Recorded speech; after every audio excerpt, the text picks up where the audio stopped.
Olá, bom dia. Como vai você? Essa segunda-feira, 31 de julho de 2023, hein?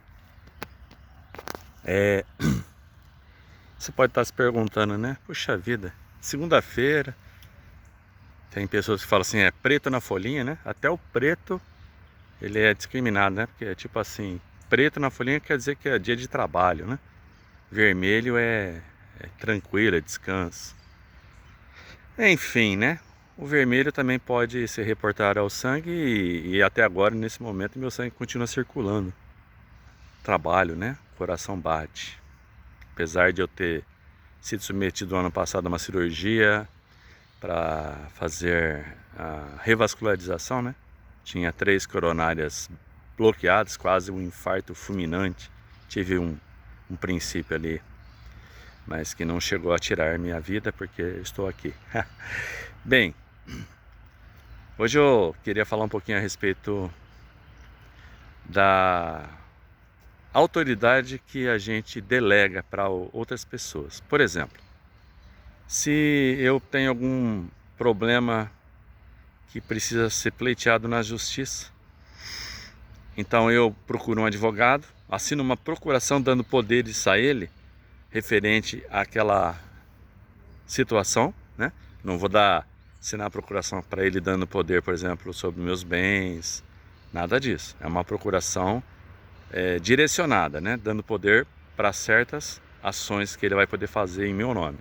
Então a justiça vai entender que aquele advogado que foi constituído por mim, para me defender, para me representar em todo o processo daquela ação, ele vai como se eu estivesse falando, né?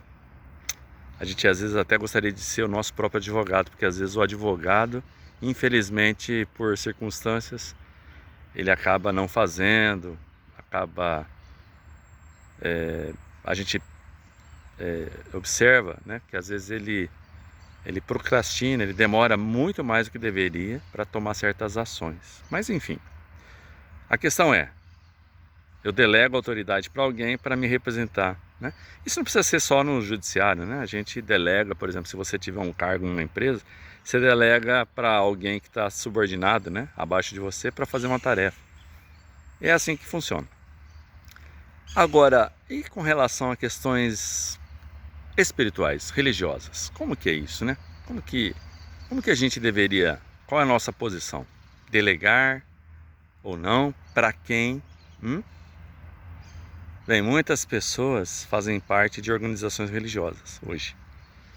E por incrível que possa parecer, elas delegam mais do que deveriam delegar, né?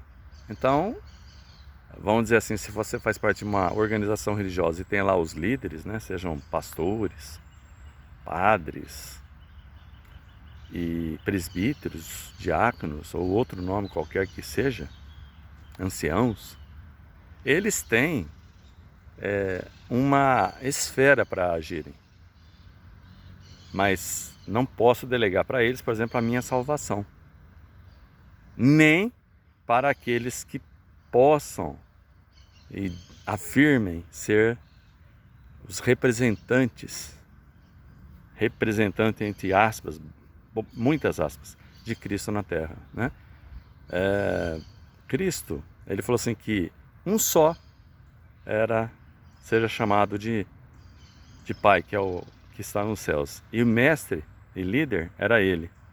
O ser humano e nós outros que estamos aqui na Terra, que cremos em Cristo, deveríamos ser chamados de irmãos, tratarmos uns aos outros como irmãos. E não como alguém que está sobre mim, no sentido de ele ser responsável pela minha salvação. Não. Né? O que nós devemos fazer, de acordo com a Bíblia, de acordo com o Evangelho, é falarmos a verdade uns aos outros, nos ajudar, fazemos parte de um grupo social, religioso, mas social, né? E que é o que os apóstolos ensinaram depois que Cristo morreu, foi ressuscitado, que deveremos agir dessa forma, em amor fraternal uns aos outros, e não como que dominando sobre a herança de Deus. Então qualquer organização religiosa que comece a agir, e isso é do ser humano, claro, né? Quando você perceber que o que você delegou para uma organização religiosa, essa organização, através dos seus líderes, estiverem usurpando aquilo que é de Cristo, que é a liderança, então você tem que decidir o que você vai fazer. Continuar se submetendo ou rasgando essa procuração que você deixou bem claro até onde ia? O que você vai fazer, né? Eu decidi rasgar uma procuração, porque a procuração que dá amplos poderes sobre a minha vida, em sentido espiritual, eu dei um dia quando eu disse sim para Cristo, que eu sou um pecador e que eu não tenho condição de fazer qualquer coisa para me salvar, para ser aprovado perante Deus, nada.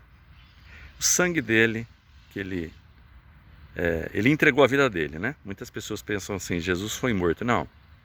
Na verdade, Jesus falou assim, eu dou a minha vida, esse mandamento recebi do meu Pai, e a recebo de volta. Ele deu a vida por todos nós, tá? Aqueles que creem no seu nome, que se estribam, se apoiam no seu sacrifício. E agora sim, a gente dá a procuração, eu creio, para que a gente possa de fato ter a esperança da salvação, ter o caminho. Jesus é o caminho, Jesus é a certeza, a segurança dessa salvação, e Ele é alegria. Nós temos alegria porque estamos seguros e estamos certos que Cristo pagou o preço. É isso, né? Então, olhando para todas essas paisagens que vocês estão vendo, né?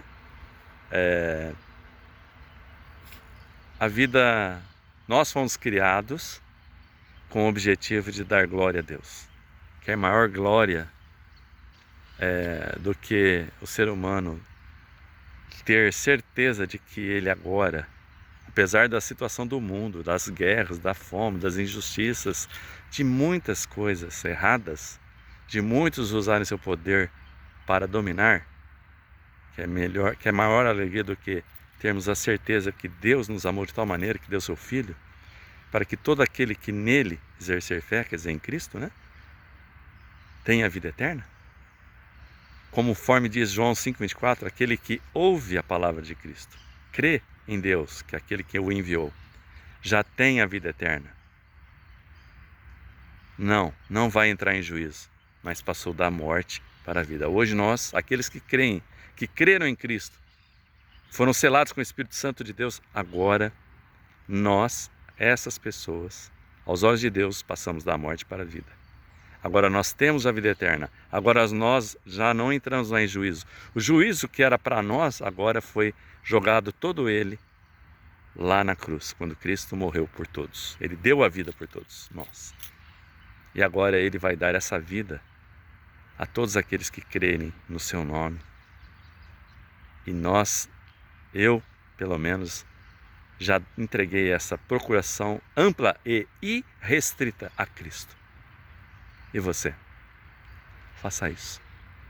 Dê essa procuração àquele que realmente tem poder e de fato pode fazer todas as ações e já fez, para que eu, você e qualquer um que ouvir a palavra e crer tenha a vida eterna. Não é vai ter, tem.